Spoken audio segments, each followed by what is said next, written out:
तुम्हारे सर की कसम हमारा बड़ा मुंह देखेंगे तो इस मसले में हमारी मदद नहीं की, क्या आप हमारा इतना सा काम नहीं कर सकते? इतना सा? हाँ। अरे मीर साहब ये काम इतना सा नहीं है, ये मेरा काम तमाम कर देगा जी।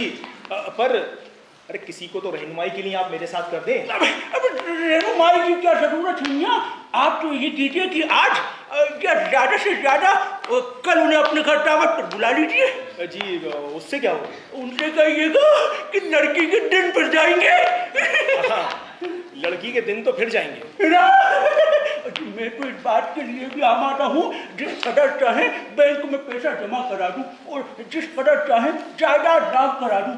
ये है कि खूब अच्छी तरह से शीशे में उतारना, शिकार फांस से नहीं जाना चाहिए। तो ठीक है मीर साहब, अब आप देखिए ऐसा खेल खेलूंगा कि शिकार खुद आके फंसेगा इंशाअल्लाह।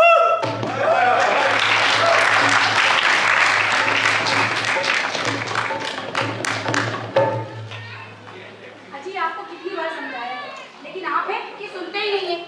मैं कहती हूँ आपको वहाँ जाने की जरूरत ही क्या थी? अजी मुझे क्या मालूम कि वो इतना गिरा हुआ इंसान निकलेगा। अजी इसमें पता करने वाली कौन सी बात है?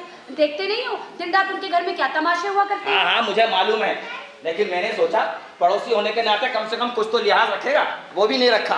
अजी ऐसे लोगों से किसी भी अच्छी बात की उम्मीद करना फिजूल है। उस वक्त सही बता रहा हूँ, अगर उस वक्त आपका और आपकी बेटी सुरैया का ख्याल नहीं होता ना तो उसी वक्त गोली मार देता हरामखोर को मैं तो कहती हूँ सुरैया अब शादी लायक हो गई है और मुझे तो डर है कि वो हरामजादा कहीं हमारी बच्ची को बदनाम न कर दे। अजी हाँ, ऐसी के तैसी है उस साले की, सीने पे चढ़ के कलेजा निकाल लूंगा हरामखोर का। नहीं नहीं नहीं, ऐसे आवारा लोगों से हम कब तक लड़ेंगे? मैं तो कहती हूँ सुरैया अब शादी लायक हो गई है, कोई अच्छा सा लड़का देख के रिश्ता तय कर दो। अरे कमाल करती हो यार बेगम तुम, लड़के का दुकान पर मिलते हैं जो खरीद के ला दूं। आप भी ना अब बात की खाल निकालते हो। मेरे ये मतलब थोड़ी ना था, अब मतलब ये है कि बात फिक्र करनी शुरू कर देनी चाहिए। हाँ हाँ देखा जाएगा।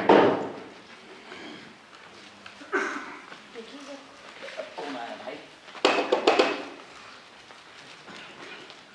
ओ शौकत में आइए आइए आइए आइए आइए, तशरीफ रखिए जी।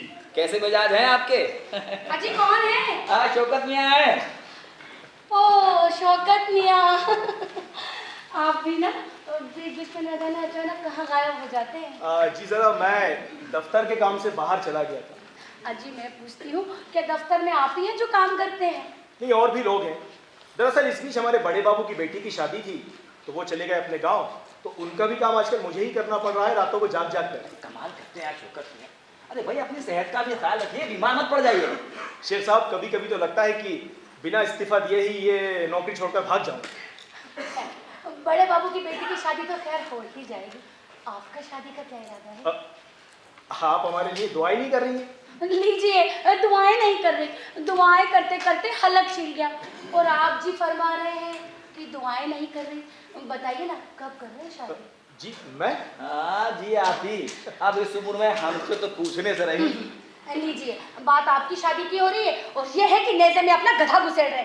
सारे मर्द एक जैसे होते हैं और सारी औरतें अलग अलग होती हैं, अरे इसीलिए तो हमारे यहाँ 4-4 की इजाजत होती है असलम भाई, ताकि अलग अलग वैरायटी मिल सके। शेर साहब इस लिहाज से तो आज तक मैंने सोचा ही नहीं। नहीं सोचा ना? अब देखिए ना बातों ही बातों में मैंने कितना बड़ा राज फाश कर दिया। अरे मियाँ ये सब तो आज तजुर्बे की बातें होती हैं, उसके लिए शादी जरूरी होती है।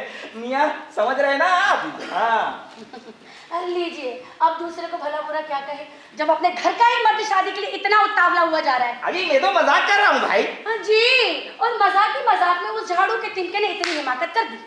तो खुर्रत का नाम ना दो यार बेगम, है इतनी प्यारी प्यारी बातें चल रही हैं, इन्होंने लेके उस खुर्रत का नाम ले लिया फालतू में।